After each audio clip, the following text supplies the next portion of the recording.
concluding remarks. Congratulations to you that you have come so far completing this module related to the tender document as well as the PEN contract 2018. This module is not a standard course in the typical civil engineering program. However, it is closely related to some of the courses in the civil engineering program. In these modules, we talk about the tenders, we talk about the contract, we talk about the standard form of contract, terminologies used in the tender documents and contracts, and we have covered quite a breadth and depth related to the conditions of the contract, which is based on PEN contract 2018. You know that PEN contract 2018 is a standard form of contract. It is not the only standard form of contract used in Malaysia, but it is by far the most popularly used in the private sector of Malaysia. Many contractors who are undertaking private projects are normally exposed to PEN contract. Currently, the latest versions of PEN contract, it will be version 2018. The previous version is 2006. Since we have a newer version, you should refer to the latest version. Now, this PEN contract provides us some guidelines in the formations of the contract, but it is clearly stated that PEM, which is Pertubuhan Architect Malaysia, assume no liability on any user or any third party in connections of using this PEN contract 2018. So the functions of this PEN contract here, it will be as the guidance to be wisely used by the employer and the contractor.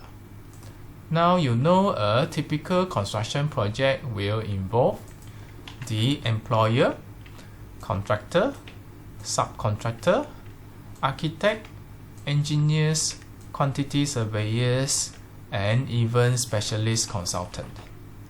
As long as you are involved with any of the construction project, being any of this party, you are supposed to be familiar with the form of contract, which under this module, we are talking about PEN contract. I recall when I was a student, we don't have a designated course to discuss on any forms of contract, but we did have some courses touching a little bit on the contract, but at the fundamental levels. During then, I find contracts to be rather challenging, mainly because of lacking industrial experience. It is also due to there are a lot of terminology which I do not often see in any typical course of civil engineering. They have their own terminologies, and when I heard people talking about those terms, they address it in short form, such as LAD, CPC, EOT, DLP, and others. This made me to have psychologically phobia about the contract. And then when I read through the reference related to the contract, the sentences are rather complex. There are structures within structures of these sentences, feeling like the text twisting here and there. I could not find the heads and tails. This increased my anxieties to deal with the contract. As a student, I lose interest with the contract and consider the contract is one of the toughest courses in the civil engineering program. Next, when I enter the working environment, having better exposures to the working environment, start realizing in the reality, there are a lot of things. It's not 1 + 1 = 2. It is not only black and white. There are also gray areas.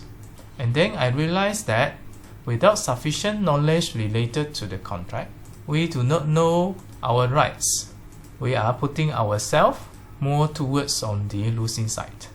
You know that everyone is trying to protect their best interests. When you see a significant difference between the knowledge that you have versus the opponent with vast knowledge regarding the contract, then you're going to encounter challenges. That's why the knowledge is power.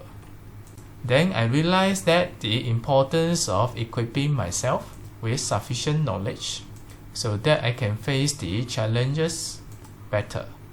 Based on my personal experience with seminars, a lot of industrial practitioners, they are so eager to learn about the contract. Not only the engineers, even the contractors. They know better than us as a student because in their daily life, they're going to face the challenges where they need to make right decisions. They need to know their rights in order to protect their best interests. These seminars related to the contracts that I have attended is quite different than the other types of seminar, where the participants have a lot of questions, seeking opinions from the facilitator. Obviously, they have encountered this kind of problem, which at that time they may not know how to resolve it. On this note, I would like to encourage you as a student to really consider to go through this entire module. You may not see it to be important at your current stage, but one day you're going to graduate and you're going to enter the working environment. Having the entire principles, conditions and details of the contract fully digested is going to increase your competitive skill. This is towards your advantage. You will have to have a broader perspective beyond your current level as a student. I would say that this is one of the most important knowledge that you will need to learn before you enter the working environment. Now back to my personal experience. Knowing my shortcomings in terms of the contract, it has been many years that I don't dare to touch the contract. But it has always been in my mind that one day I will go through the contract. It is until now I made up my mind, determined to go through it one by one. It is time consuming indeed, but it is worth it. Initially, I was so phobia with the contract. I find it difficult. A lot of terminology I'm not familiar with. A lot of abbreviations. Now I knew all of them. I can't say I fully digest everything, but at least now I'm better than what I used to be. And then I find a mechanism to resolve my problem with the understanding of the English, which initially I feel it twists here and there. So I decided to refer to the actual statement, reconstruct the statement, structure them into simpler forms, find the relationship between the informations before I can fully digest it. Again, this is time consuming, but it is worth it. Now I don't find the contracts to be extremely difficult. I find it quite interesting.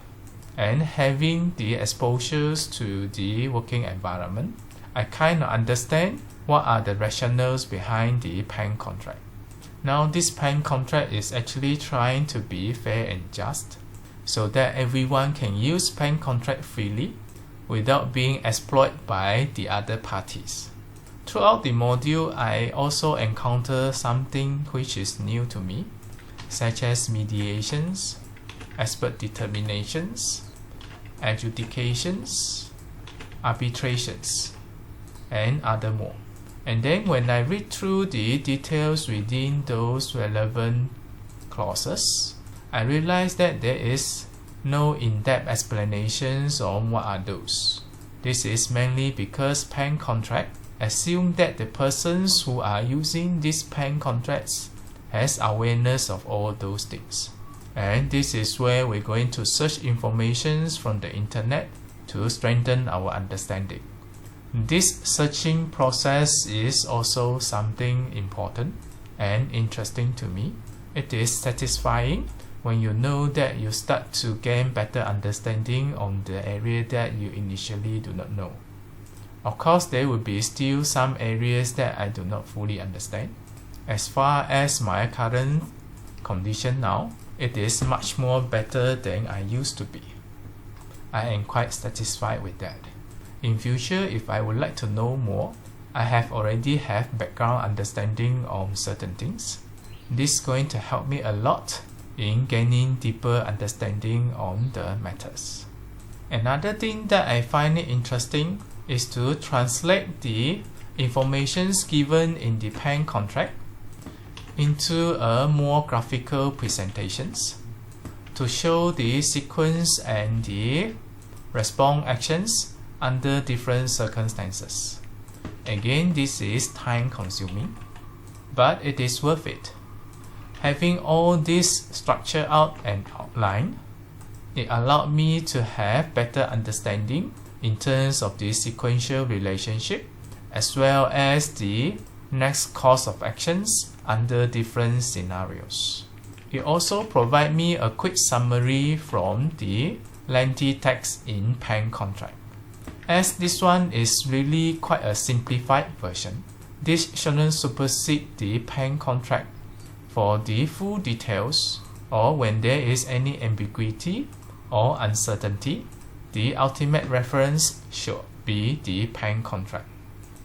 Because now this kind of flowchart is rather massive, based on the videos that we have recorded previously, we focus on separate parts at different stages, and this has already consumed quite a long time to get the information explained. You may search through the videos previously to know the details. Now to conclude this module, the title of the module is related to the tender document and contract. We introduce a little bit on the tender document, and then the big chunk of the module focus more on the PAN contract. In fact, in the typical tender document, there are also specifications which is related to the work as well as the technical details, and there will be also BQ and even the schedules of rates and specifications. All this can vary in accordance to different types of project, but what is common, it will be the general conditions of contract if they are adopting the PAN contract 2018. As a result, we put little emphasis on these areas. We will see if in future probably we can have 1 or 2 videos to briefly introduce the rest. It is subjected if there are really good meaningful information to be shared with you. As far as what it is now, I shall conclude this module. It is time consuming, but it is worth it. A lot of new things that I learned here, and it is not that difficult after all. It is just the matter of time and how much effort you're willing to put into this to fully digest the information in the PAN contract 2018. At least for myself, I am quite satisfied, as I know now I have better understanding than what I used to be. I hope you are doing the same, and if you have gone through the entire module here, congratulations, you are very persistent. And although it is not in the standard course in the typical civil engineering program, you still choose to finish up this module, that you have the eyesight beyond your age. You know that one day you're going to need this knowledge and skills, especially when you enter the working industry. You are already ahead from most of your classmates and friends. Good for you, good luck, and all the best.